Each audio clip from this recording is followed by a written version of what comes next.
We were approached by Metal Edge magazine in America to do a surprise New Year's Eve show, and the show kind of fell apart, and we said we had already agreed to do it amongst the band, and even though we were all doing our own things, we were all in town for those couple of days, so we said, yeah, let's do it, it'll be fun. But weren't you afraid to do it?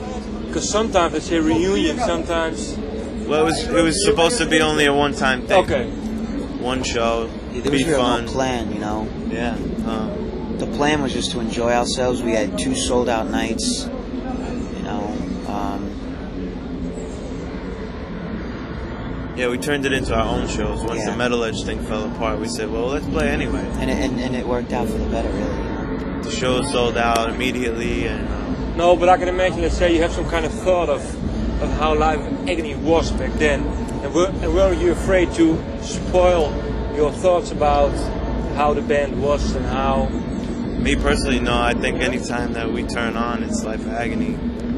As the 4 members, I think even 10 years later, we could still rip it up like we did. You know? No, because sometimes, after let's say 5 or 6 years, then people, well, they have changed in certain ways. Maybe it doesn't fit anymore, but you didn't have the problem. I think we've all gone in our different directions, but I think we all know what LOA is and what it needs to be. And which is, for you?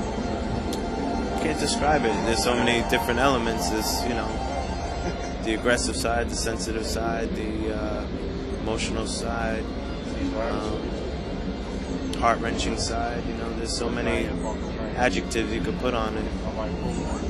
You know, it's just a feeling you get. You know, at the same time, we've seen so many smiling faces. You know, that it's a therapeutic thing. You know. Well, did you miss it then? Let's say when it was over. Let's say the first time around. Did you miss it? What do you mean? Did you miss being in Live of Agony at some point? A lot of points, you know.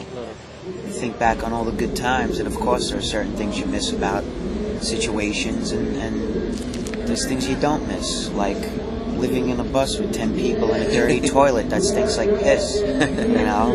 But you got to take the good with the bad, and that's cool, man, you know. And, you know, most importantly, I missed the togetherness, the elegance of who we are, and we've just grown for the better, you know. You know what else? We also we figured out what works and what doesn't work with the people we surround ourselves with our crew, with our whole team. We really know how to weed out people that don't click with us, and I think that plays a really big role when you tour as much as we do, and when you work hand in hand with people that help you and work with you. You all really need to click as a team, and that's something we figured out. And say when you were apart, because you had to work with other people. Yeah, we kind of started new with all new people, and we hand chose them. So some people from our very distant past, and some people that we never worked with before, and it's just really working out well.